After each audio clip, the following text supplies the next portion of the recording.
Hey everybody, Daniel Rubino here with Windows Phone Central, and check it out, we got the Lenovo 8-inch tablet, the Miix2, which just came out this week. I got it from Amazon, came with a nice little dent, but I'm pretty confident that the tablet itself is fine. Let's take a look here at the specs. Got a 8-inch IPS display. Actually says LED TS, that's interesting. Storage, 32 gigabytes. Of course, you can get this in 64 gigs, which technically isn't out yet, but you can still order it. But it does take a micro SD card, only up to 32 gigs though, so this tablet's a little bit more limited than the Dell.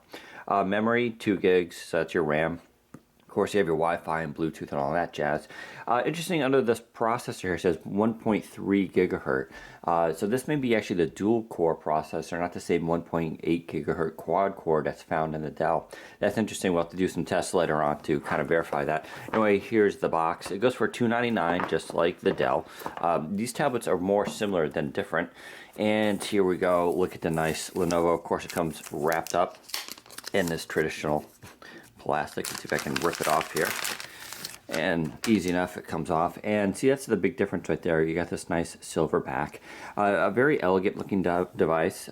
Pretty light too, only 0.7 pounds. So it's pretty good. Top here you got your micro USB. Here's your micro SD slot, your volume control, power button, and headphone jack on top. There's your camera. That's supposed to be an 8 megapixel camera. We'll be doing some tests later to kind of verify that. There's also a front-facing camera right in the middle here, so it's actually placed nicely.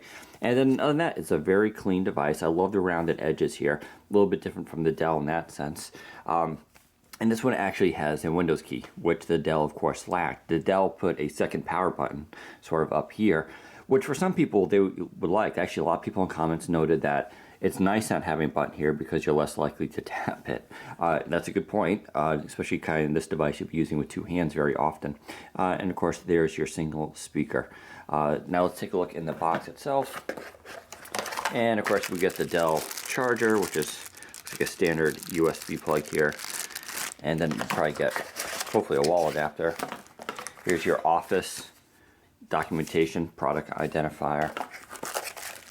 Some more paperwork, and let's see what's in this box. Yep, and there's the wall charger, so pretty standard stuff. But there we go. We're going to turn on the tablet though and actually see how well this guy works. Overall though, the design is pretty smooth. A lot of stickers there in the back, not a big fan of that. Typical, I guess, Lenovo. Probably peel that one off, but these are kind of annoying, and you get the Lenovo brand up there. But we're going to turn on this device and see what it's all about. Okay, and we're back, folks. The tablet has finished setting up. The out-of-box experience, in my opinion, was not the best. I had a better one with Dell. I needed to do a lot of system updates, and things weren't downloading, or they were downloading in the background, but the progress bar didn't show me that. So there were just lots of little things, but everything is kind of straightened out now. Once you get all the system updates in place, you should be okay. My recommendation is also, you won't see it here now, this does come with McAfee, which is probably only the worst thing next to Norton Antivirus. I highly recommend you uninstall that if you want better system performance. Regarding system performance, this does have the Z3740 Intel chipset in there. How that differs from the Dell is is a D version. This basically has lower power RAM in it. It is a quad core. It's 1.3 gigahertz, but the Dell is also a 1.3 quad core. What they're doing though is Dell is counting the burst speed of up to 1.8 gigahertz, which this does too, as the main speed. So there's really no difference in the processors, except this one in theory gets better battery life and also has better transfer rate between the RAM. But we'll see that in reality. Other than that though, the app itself, or the tablet itself, is pretty good. We can go into PC settings here. I want to show you that. You can see right up here GPNNS. So if you're curious, this does have GPS built in. That differs from the Dell version. That's sort of a big thing for some of you guys. There is no HDMI out, of course. You didn't see that in the hardware, and that's not here as well. Speaking of the hardware, it's pretty good. Like I said, I hate those stickers, but you can peel them off. I think that looks really gaudy. I'll probably leave the Windows one on, but I'll take the rest.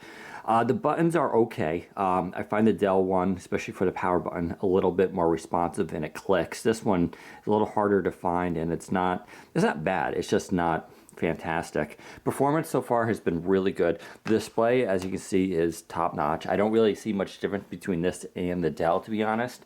You can go into the screen here and you can see it goes pretty bright, and I've had really no complaints with it. The camera is pretty decent. I'll put up samples of those when I get a chance, and I'll do a thorough comparison between this and the Dell in a later post. That's going to take a little bit more work because of benchmarks. Overall though, it's a pretty good device. I like the hardware. I actually do like the way it feels better than the Dell, but I had better experience with the Dell so far. But once this is up and running, now I've had no issues with it. So just make sure if you do get this, do all the updates. It's going to take you about 20 minutes. Uninstall McAfee and give it a go. Head to Windows Phone Central for more information, more photos, and more information about this device. Take care, everybody.